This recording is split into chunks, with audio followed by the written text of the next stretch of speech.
Bismillahirrahmanirrahim. Assalamualaikum warahmatullahi wabarakatuh. Jumpa lagi di channel YouTube Rivanista. Masih di sudut edukasi, belajar mudah dan menyenangkan.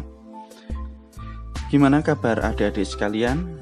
Semoga selalu dalam keadaan sehat ya, sehingga kita bisa belajar bersama untuk membahas soal-soal dari buku YSPS atau Erlangga Street Point Series untuk SD atau MI kelas 4 mata pelajaran matematika. Pada kesempatan kali ini akan kita lanjutkan pembahasan untuk latihan ulangan bab 2 paket 2, yang mana mungkin kalau ada adik sekalian masih ketinggalan video-video sebelumnya bisa dilihat di playlist ya. Oke, langsung saja kita lihat ke soal yang akan kita bahas kali ini ya. Jadi kita akan membahas soal latihan ulangan bab 2 yang bagian C ya. Yang bagian C, yang mana untuk bagian A dan juga B yang paket 2 sudah kita bahas di video sebelumnya. Oke, langsung saja kita ke soal yang bagian C. Kerjakan soal-soal berikut. Nomor 1, taksirlah hasil operasi hitung berikut ke ratusan terdekat ya. Kita diminta menaksir ke ratusan terdekat. Ingat, penaksiran ke ratusan terdekat berarti yang kita lihat adalah puluhannya ya, nilai tempat puluhan. Kalau nilai tempat puluhannya itu 5 ke atas, maka yang kita bulatkan tambah 1. Tetapi kalau di bawah 5, maka yang kita bulatkan tetap ya, tidak berubah. Oke, langsung saja kita simak penjelasan untuk soal nomor 1 sebagai berikut ya. Ini sudah coba saya kerjakan di sini ya. Oke. Ini ada 1035 ditambah dengan 4987. Oke ya, ke ratusan terdekat. Berarti yang kita lihat adalah puluhannya ya. Puluhannya di sini adalah 3 ya. Karena 3 maka di sini yang kita bulatkan tetap. Maka ini jadinya adalah 1000 ya. Oke, 1000. Kemudian ini 4987. Nah, puluhannya berarti adalah 80 ya. Kalau 80 maka di sini kita tambah 1 yang kita bulatkan 900 jadinya 1000 lah. Maka 4000 tambah 1000 jadinya 5000 ya. Jadi sini tambah 1 ya. Jadinya 5000. Oke. Kalau sudah kita bulatkan baru kita hitung ya. 1000 ditambah 5000 hasilnya adalah 6000. Ini untuk yang A ya. Lanjut ke yang bagian B. 1347 dikurangi 282. Nah, di sini berarti puluhannya adalah 4. Kalau 4 maka di sini tetap ya, karena di bawah 5 jadinya 1300 ya. Kemudian 282 puluhannya adalah 8 berarti 5 ke atas, maka yang kita bulatkan tambah 1 jadinya 3, jadinya 300. Jadi 1300 dikurangi 300 hasilnya adalah 1000. Lanjut ke bagian C. Ini ada 3222 dibagi 218 ya. Ini berarti yang kita lihat puluhannya adalah 2 ya. 222. Nah, maka di sini karena 2 itu di bawah 5, maka yang kita bulatkan tetap jadi 200, maka 3200 dibagi 218 puluhannya adalah 1 atau 10. Nah, maka karena 1 itu di bawah 5, maka yang kita bulatkan di sini adalah tetap. Jadinya 200 ya. 3200 dibagi 200 hasilnya ini nolnya bisa kita coret ya. Kita coret 32 bagi 2 hasilnya adalah 16. Lanjut nomor 1 yang bagian D ya. Ini ada 266 dikali 123. Ini ada 6 berarti 6 itu 5 ke atas, maka ini kita tambah 1 yang kita bulatkan jadinya 300 ya. 123 20 berarti 2 ya. 2 itu di bawah 5, maka ini tetap ya, jadinya 100. 300 kali 100, 3 kali 1 3, tinggal kita tempelkan nolnya ada 4. Jadinya adalah 30.000. Itu untuk soal nomor 1. Kita lanjutkan ke soal nomor 2. Oke, soal nomor 2 di sini. Mita memiliki 4 pak buku gambar dan 6 pak buku tulis. Jika setiap pak buku gambar berisi 10 buku dan setiap pak buku tulis berisi 12 buku, berapa buku yang dimiliki Mita? Ya, jadi Mita punya buku gambar dan buku tulis ya. Buku gambarnya 2 pak, buku tulisnya ada 6 pak. Dimana setiap pak buku gambar itu isinya 10 dan setiap pak buku tulis isinya 12. Oke, langsung saja kita simak penjelasan untuk soal nomor 2 sebagai berikut. Oke ya, jadi di sini diketahui buku gambar Mita ada 2 pak, buku tulis Mita ada 6 pak. Tiap pak buku gambar isinya 10 buku, tiap pak buku tulis isinya 12 buku. Ditanyakan berapa buku yang dimiliki Mita, berarti total buku yang dimiliki Mita ya, buku gambar dan buku tulis. Oke, maka di sini kita tuliskan buku yang dimiliki Mita berarti jumlah buku gambar ditambah dengan jumlah buku tulis. Buku gambarnya tadi ada 2 pak, setiap pak isinya 10, maka 2 kali 10. Kemudian buku tulisnya ada 6 pak, tiap pak isinya 12, maka kita hitung 6 kali 12. 2 kali 10 20 ditambah 6 kali 12 sama dengan 60. 20 tambah 60 hasilnya adalah 80. Jadi jumlah buku yang dimiliki Mita ada 80 buku ya. Itu untuk penyelesaian soal nomor 2. Kita lanjutkan untuk soal nomor 3 ya. Tuliskan 3 bilangan terbesar yang hasil pembulatan keratusan terdekatnya adalah 500 ya. 3 bilangan terbesar yang hasil pembulatan keratusan terdekatnya adalah 500. Oke, langsung saja kita simak untuk penjelasan soal nomor 3 sebagai berikut. Oke. 3 bilangan terbesar yang hasil pembulatannya adalah 500 ya, keratusan terdekat. Itu ada 549,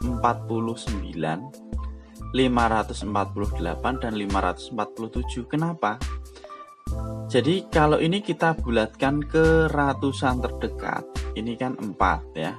Kalau pembulatan ke ratusan terdekat, maka yang kita lihat adalah puluhannya 4. Nah, kalau 4 maka dia itu di bawah 5. Kalau di bawah 5 maka yang kita bulatkan tetap ya. Maka kalau di sini misalnya kita pakainya 5, maka nanti kalau kita bulatkan ini jadinya 600. Maka salah ya, karena kalau dibulatkan terdekat yang diminta adalah hasilnya 500. Kalau ini kita ganti 5 maka jadinya 600. Maka di sini bilangan yang terbesarnya adalah 40 ya. Nah, karena diminta 3 bilangan maka kita ambil 49, 48 dan 47 ya. Karena bisa juga sebenarnya 46, 45, tetapi karena diminta 3 bilangan yang terbesar, maka di sini adalah 549. Ini yang paling besar, karena kalau kita tuliskan 550, itu nanti kalau kita bulatkan jadinya sudah 600 ya, karena 5 itu kalau kita bulatkan ke ratusan terdekat di sini jadi tambah 1. Ya, seperti itu ya. Jadi yang paling besar tetap 549. Kalau 550 hasilnya nanti jadinya 600 kalau kita bulatkan. Oke ya, jadi 3 bilangan terbesarnya adalah ini. Yaitu intinya kita harus tahu patokannya ya. Jadi kalau 5 ke atas itu yang kita bulatkan tambah 1, tapi kalau di bawah 5 yang kita bulatkan adalah tetap di sini. 4 itu di bawah 5 maka di sini tetap ya. Sehingga inilah 3 bilangan terbesarnya ya. Begitu mungkin penjelasannya ya. Oke, langsung kita menuju ke soal nomor 4. Ya, di sini ayah membeli 2 pasang sepatu. Harga 1 pasang sepatu adalah Rp149.250. Ayah juga membeli 4 pasang kaos kaki. Harga 1 pasang kaos kakinya Rp15.125. berapa ribu rupiah kira-kira uang yang harus dibayar oleh ayah. Jadi yang perlu kita ingat, nah pembulatan itu kan ada pembulatan ke atas, ke bawah, dan terbaik. Nah sebaiknya jadi kita disarankan untuk pembelian atau pembelanjaan barang-barang itu kita bulatkan ke atas semua harga ya. Supaya apa? Supaya kita nanti pada saat melakukan pembayaran itu tidak kekurangan uang. Jadi untuk menghindari kekurangan uang. Nah, di sini di materi juga sudah diingatkan juga. Jadi untuk pembelian suatu itu kita harus menggunakan pembulatan ke atas. Oke, langsung aja kita simak penjelasan untuk soal nomor 4 sebagai berikut. Oke ya, jadi di sini tadi diketahui ayah membeli 2 pasang sepatu. Harga satu pasang sepatu 149.250. Kemudian ayah membeli 4 pasang kaos kaki dengan harga tiap pasangnya adalah 15.125. Ditanyakan berapa kira-kira uang yang harus dibayar oleh ayah. Oke, jadi untuk belanja lakukan penaksiran pembulatan ke atas ya. Lakukanlah penaksiran dengan cara pembulatan ke atas ini untuk menghindari kekurangan uang ya. Oke. Sehingga di sini ya. Jadi dari harga sepatu 149.250 kita bulatkan ya, kita taksir atau kita kira-kira jadinya 150.000 kita bulatkan ke atas ya. Sebenarnya kalau pembulatan terbaiknya itu jadinya adalah 149.000 karena ini 2. Maka di sini tetap harusnya. Tapi karena kita mau belanja supaya tidak kekurangan uang, kita taksirannya ke atas 150.000. Demikian juga untuk kaos kaki 15.125 kita taksir atau kita bulatkan jadinya 16.000 ya. Harganya kita naikkan pakai pembulatan ke atas. Sehingga uang yang harus dibayar oleh ayah itu kita hitung ya, karena sepatunya tadi beli 2 pasang, maka 2 kali 150.000 ditambah kaos kakinya 4 pasang, 4 kali 16.000. Hasilnya adalah 300.000 ditambah 64.000 sama dengan 364.000. Jadi kira-kira ayah harus membayar 364.000. Lanjut ke soal nomor 5. Seorang pedagang kain menjual kain berbentuk persegi. Pedagang tersebut menjual kain dengan harga Rp20.000 per meter persegi. Panjang seluruh kain yang akan dijual adalah 15 meter. Berapa banyak uang yang didapat oleh pedagang jika kain terjual semua? Ya, oke. Di sini untuk yang nomor 5. Jadi diketahui kainnya tadi bentuknya persegi, di mana pedagang menjual dengan harga Rp20.000 per meter persegi atau tiap meter perseginya. Panjang seluruh kain yang dimiliki pedagang tadi adalah 15 meter ya, yang dijual. Ditanyakan berapa banyak uang yang didapat jika kain terjual semua. Oke.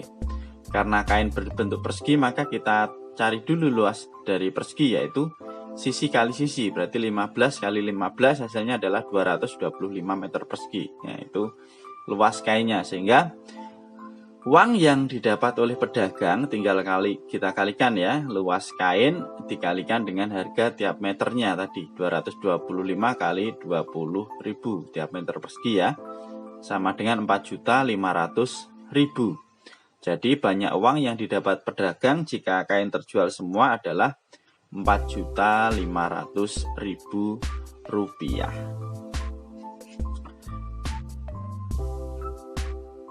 Oke, demikian tadi untuk penjelasan soal latihan ulangan bab 2 paket 2 yang bagian C ya. Berarti untuk soal latihan ulangan bab 2 paket 1 dan paket 2 sudah kita bahas semua. Kita tunggu nanti pembahasan untuk yang bab 3 ya, tentang KPK dan juga FPB. Terima kasih sudah meluangkan waktu untuk belajar bersama. Mohon maaf apabila ada kekurangan. Silahkan bisa di-share atau dibagi ke teman-teman jika dianggap ini bermanfaat ya, video ini bermanfaat. Silahkan bisa di-like juga ya. Dan apabila ada pertanyaan atau saran bisa dituliskan di kolom komentar. Saya akhiri. Assalamualaikum warahmatullahi wabarakatuh.